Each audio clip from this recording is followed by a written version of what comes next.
Greetings, programs. This is Wretch. Welcome back to Citizen Sleeper 2 Starward Vector.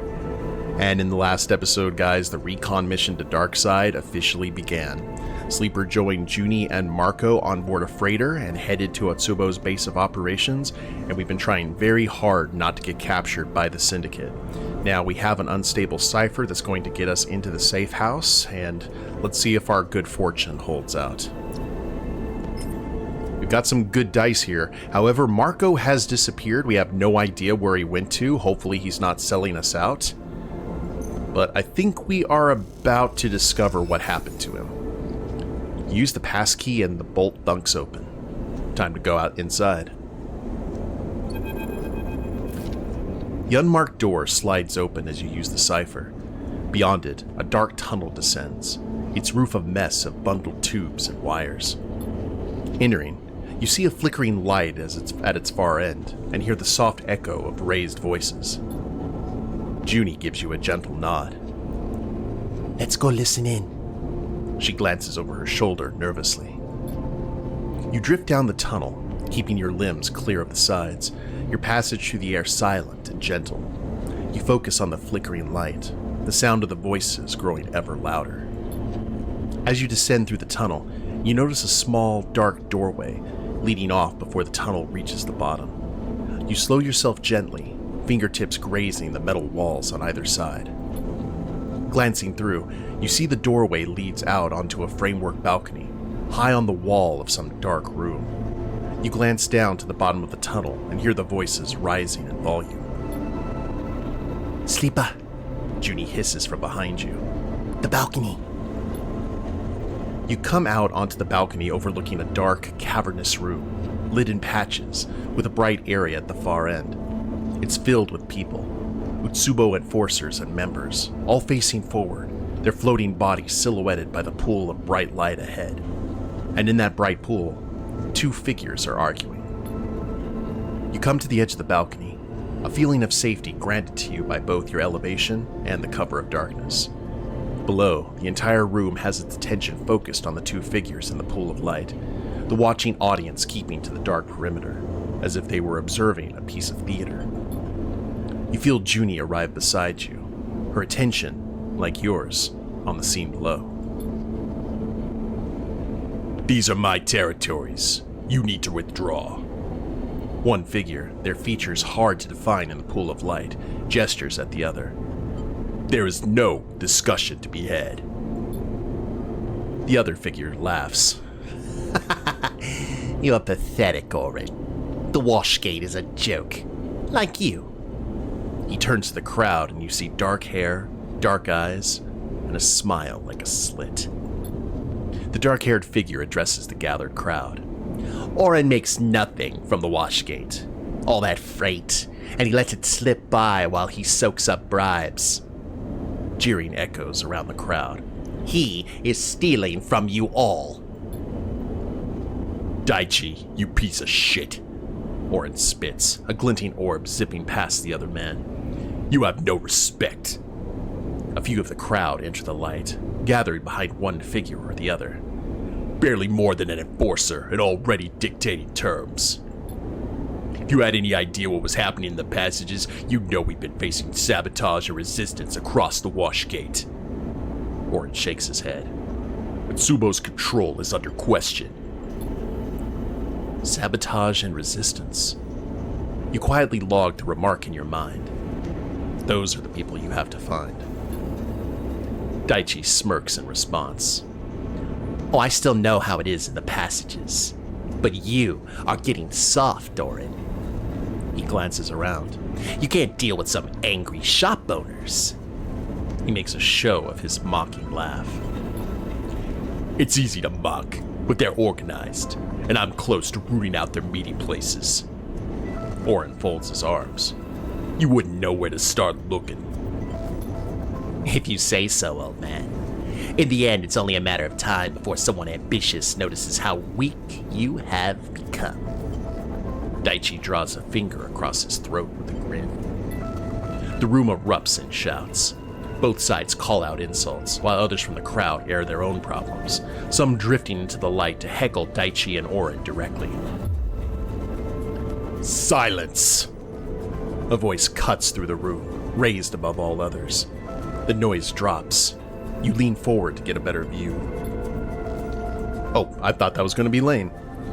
A woman holds her muscled arms in the air, a wide, strong posture of control, not surrender.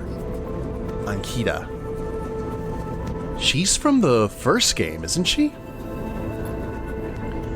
Both of you.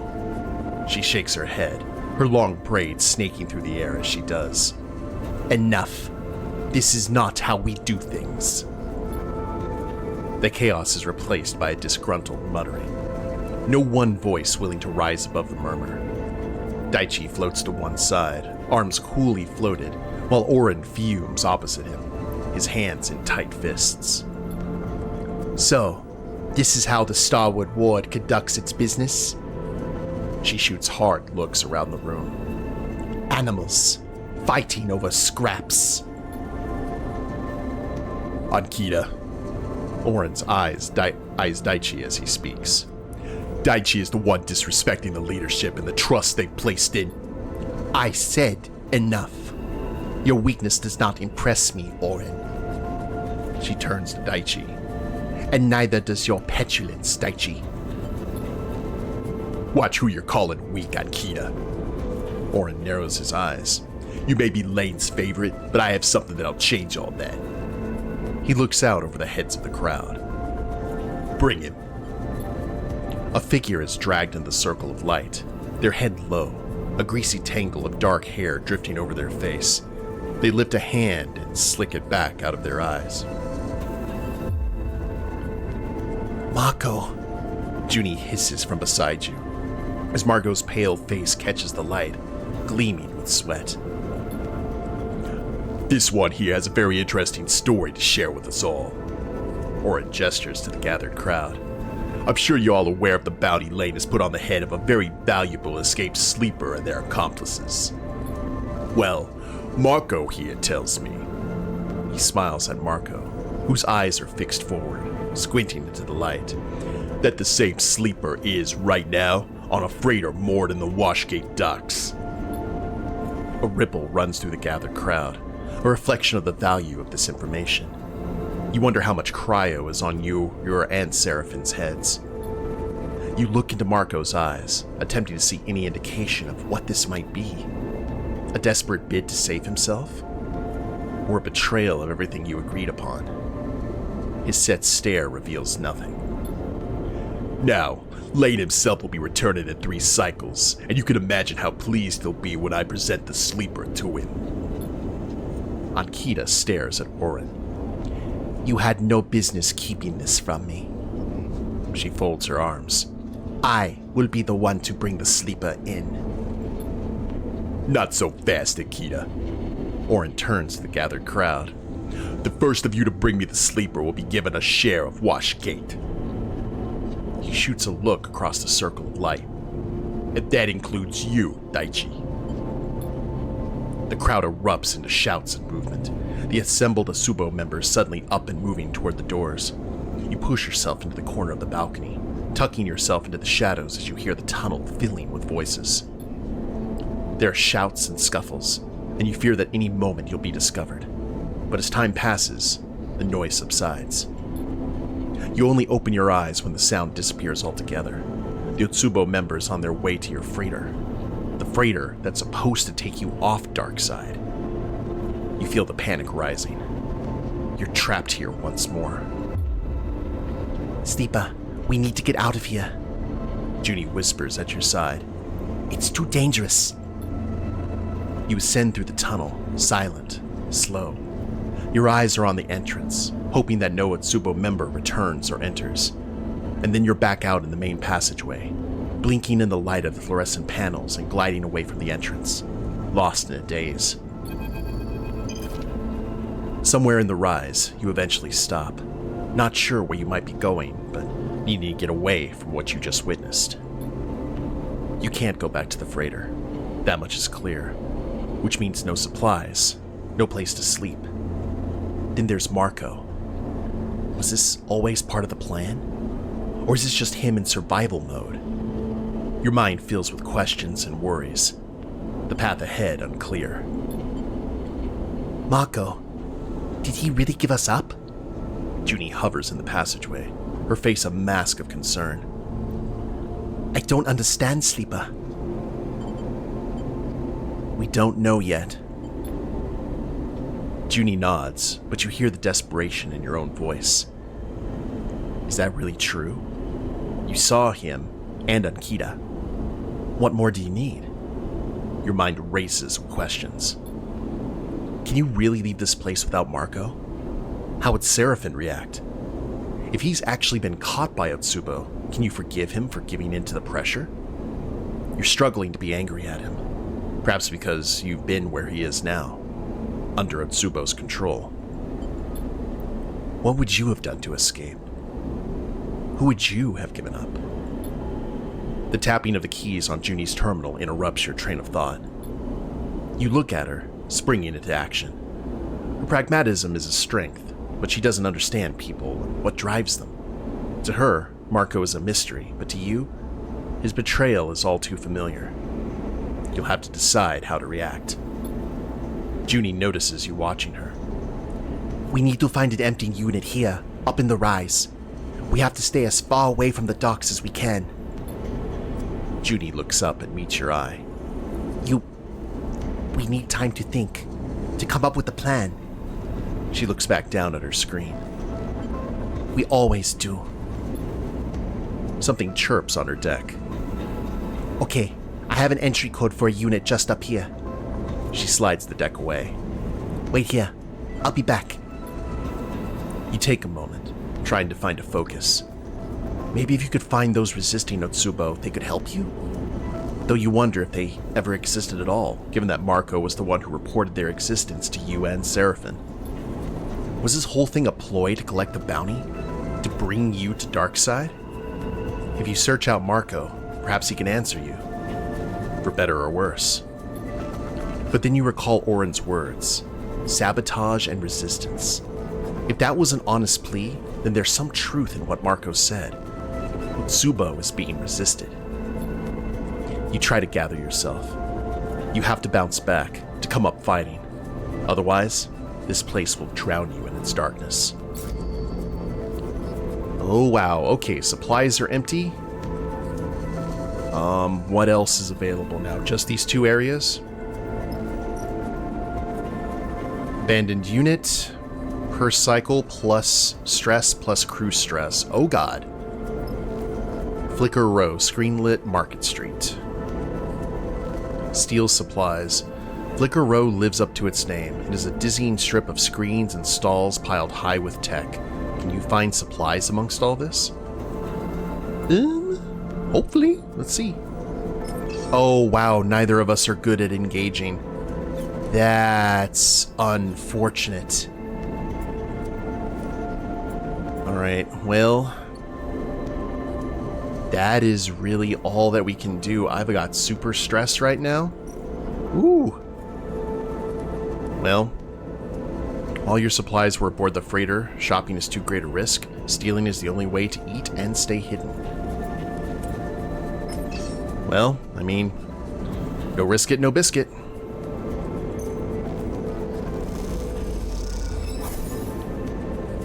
One resupplied.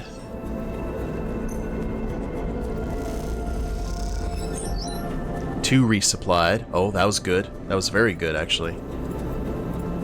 Now, that unfortunately is going to be a 50% neutral, 50% negative. However, if we go ahead and try that, then we can go ahead and push and get something out of this. Because otherwise that'll be 2, then that'll be 4. Let's do it. I don't really want to risk Juni, because Juni's not going to be able to... Juni's going to be in worse shape. Well, I don't know. She... Yeah. Let's do it. Ooh, there's the stress, okay. But -3 stressed on neutral and positive outcome. Come on, let's get a neutral. Give me a neutral. Let's do this. There we go. You've taken all you can. Pushing it any further would be too great a risk. Alright, 2 supplies. Chance to... no energy loss. Let's do it. Catch our breath. This got really hectic really quickly. You wake in the cold of the abandoned unit to an unsettling quiet. The air cylinders whine, the heat diffusers hum, but nothing around you breathes. You are alone. You slowly raise yourself, unclip the straps from the bunk, and allow yourself to drift up into the air. Silence. And then, in that silence, you hear something. A scrape or scuff. It draws your eyes to the unit's doorway, where a shape is settled in the dark. I knew you couldn't have gone far. Akita shifts to fill the doorway. Rush her? That's not... let's just stay still. Just calm yourself. Akita holds up both hands. Let's not cause too much damage. She raises an eyebrow. May I come in? She drifts through the doorway. We don't need any extra attention right now. What are you doing here? Look, just shut up and listen. Akita drops her voice. I'm risking everything by coming up here, she hisses, so don't make this any harder than it is. What you need to know is this. I am on your side. I want Darkseid free, just like you. And I hate Lane just as much as you do. Akita sighs. I just have different methods, that's all. She raises an eyebrow. You might say better methods, given how well your visit has gone.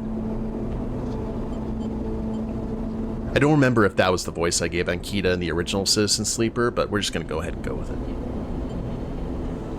Why should I trust you? I'm the only person who can get you off Darkseid, so you better listen closely. Akita hisses. It's taken me more cycles than you would believe to get this deep into Utsubo, and I'm not about to give it up for one escapee. But then Lane doesn't usually run all across the belt chasing a lone escapee, even a sleeper. Akita drifts a little closer, overshadowing you. So, you need to tell me now. What does Lane want with you? Why are you so important to him? I don't remember. Akita raises an eyebrow. Please, tell me you are joking. What you don't understand, Sleeper, is that I've been trying to keep you safe since I saw you arrive, but your friend hasn't made it easy. Getting himself caught by Utsubo is bad enough, but then blabbing about you being here? I can only protect you from so much. Where's Marco? I don't run the gang. He's Oren's. I can't risk starting an internal war. Either way, you are lucky you aren't in the same position, and you have me to thank for that. So I'll ask again. Akita meets your eye. Why is Lane pursuing you? Explain that your frame is changing. Explain that you see Lane in your mind. You know what? Let's just go ahead and go with the frame is changing. Akita looks away in thought as you explain, and she waits for you to finish. None of it makes any sense, but there's no way I'm letting Lane get his prize. Not until we understand more. She gives you a hard look. I can get you out, but I need a couple of cycles, and I need you to do something for me. You need to take this with you, off station. She produces a thumbnail drive and holds it up. This is everything I've managed to scrape from within Utsubo. The key to challenging Lane is on here. I know it. Take it to Oliveira. It's tucked away in a crater, in the shoals, that massive debris field beyond the hollow. She meets your eye. You give it to Carmen. No one else. Ankita presses the drive into your palm and closes your hand around it. No one but Carmen. You understand? Lane's rise has been cruel. He has split too much blood. When I'm ready, I will make him pay for that. But Carmen needs to analyze what I've got on him to find the right place and moment to strike. Ankita meets your eye. I knew a sleeper once, and I should have trusted them. She lets go of your hand. So now, I'm trusting you. I'll get you out, and you deliver. That's the deal. Ankita cracks her knuckles. Then, together, we can... Ankita shifts sideways, grabbing the side of her head. A few small plastic keys drift through the air. Run, sleeper! Juni wields her deck like a club, her face pale and panicked. A shrill whine draws both you and Juni's attention to Ankita. She's holding a boxy pistol at her waist, its side blinking with a pale indicator light. She is pointing it at Juni.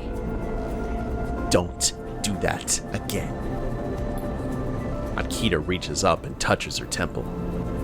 You are lucky I don't snap that thing in two. She winces. Especially when I came to save you clowns. Juni looks at you questioningly, trembling and unsure. Ankita is on our side. Oh. She looks at Ankita. I'm sorry? She glances between the two of you. I don't understand. I have to go, sleeper. She glances between the two of you. You explain this whole thing to your friend if you want, but I won't be here when you do. 2 cycles. Be ready to leave. She backs out of the unit. When Lane comes back, you go out. Neither of us wants him to win here. And a piece of advice? Forget Marco. Keep your head down and wait for me. She raises a finger. You need supplies? Steal them in Flicker Row. Otherwise, keep to yourself. Ankita gives you a hard look and slips out of the unit. New location discovered. What are we doing here? So we've got a timer. Ankita can get you out, but only in a small window. It's up to you to hold out until that moment arrives. We've got the rise. Ooh. Finding Marco. The rise is the last place you saw Marco. To find him, this is the place to look. But after his betrayal, you may not want to try. Oh, I want to try. Definitely want to try. There's danger afoot, but we don't really have a choice in the matter. Okay, we're gonna try and get Marco. See if this works. Fortunately, we've got a little bit of interface here, and hopefully this will be like 1, 2, 3, 4, 5, 6. Ugh. And endurance is not exactly our strong point. The Utsubo comms network has to have some record or mention of Marco. If you can find it, you can find where they've taken him. 2. Tucked deep in some communication logs are mentions of someone matching Marco's description. Is this him? Keep it going.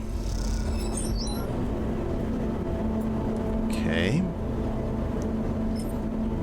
25. I'm willing to give this a shot. Ooh.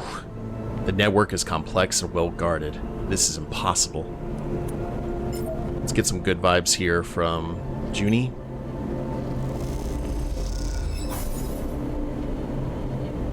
Alright. I'm going to... Man, and there's like no way to...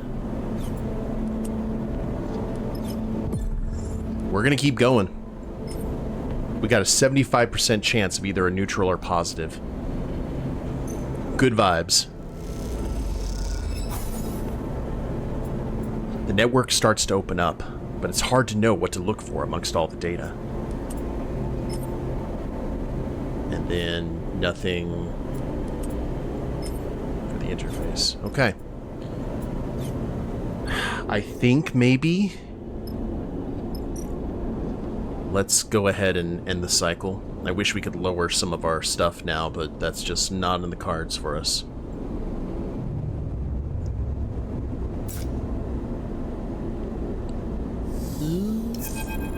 Oh. You wake in the bare unit, cloaked in the endless shadow of Darkside. Outside the window, the lights of the city glitter, but you do not see them. Your attention is, instead, on the tugging thread in your mind. Lane, drawing ever closer.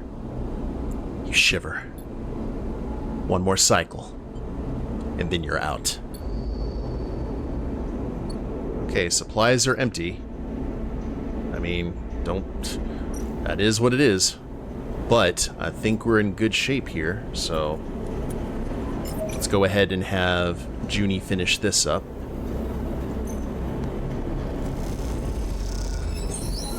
Marco seems to have been moved to a new location. Though you have no specific memory of it, there's something unpleasantly familiar about the place you have found yourself in.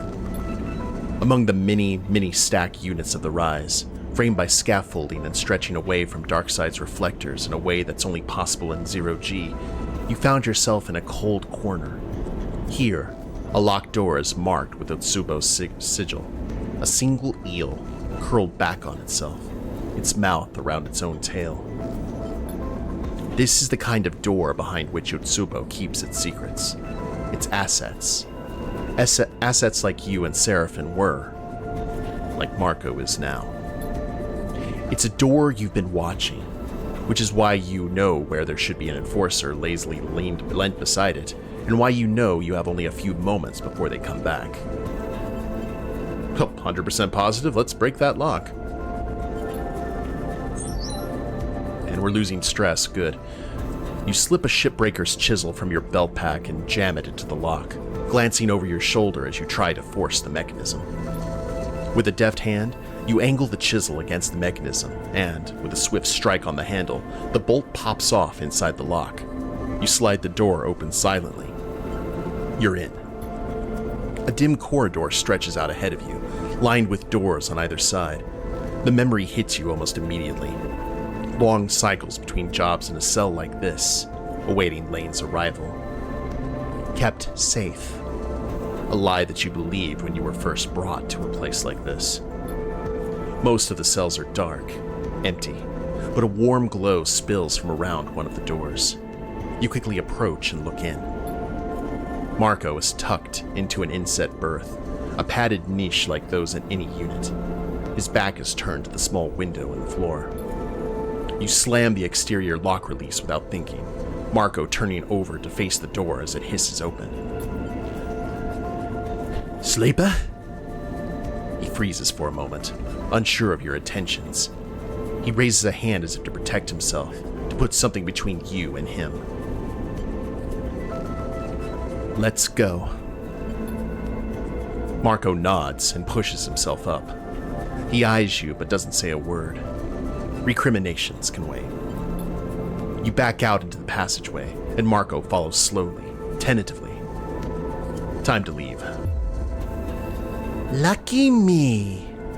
Daichi floats in the corridor, a knife glinting in his hand. I came to squeeze a little more information from Orin's prize here. He points the long knife at Marco. But it looks like I just got everything I need. He closes the gap, raising the knife. Now, stay still. I'd prefer to deliver you to Lane in one piece.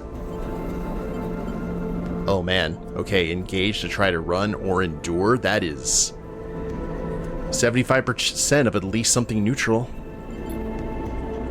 Oh! The knife cuts deep as you turn, and Daichi guides it into your ribs. You grab his hand with both of yours and hold the blade in place. His grin catches the light, as sharp as the blade. Marco slams into you and Daichi, and you feel the knife withdraw and shift. Marco strikes again and again at Daichi's head, forcing him back. As he hits him, globes of red fill the air. His arms bright with gashes, Marco slams Daichi's head into the metal wall with a crunching impact that makes you wince. The knife drifts from his hand. Moments later, the two of you are streaking for the passage outside, leaving a slick red trail in your wake. Refuse to leave Marco on dark side, friend of a friend. Okay, but we are bleeding profusely. There's nothing else to do here, I guess. Oh man, we have so much stress. Good God. Alright guys, well, I don't think there's anywhere else that we can go. We are gonna hit plus stress and crew stress, so Juni's not gonna be in a good shape, and neither am I. But we'll see what happens in the next episode. Hope y'all have enjoyed it. If you liked the episode, please leave a like down below. Subscribe to the channel, leave a comment, that'd be a big help. And we'll see you next time. Later days, everyone.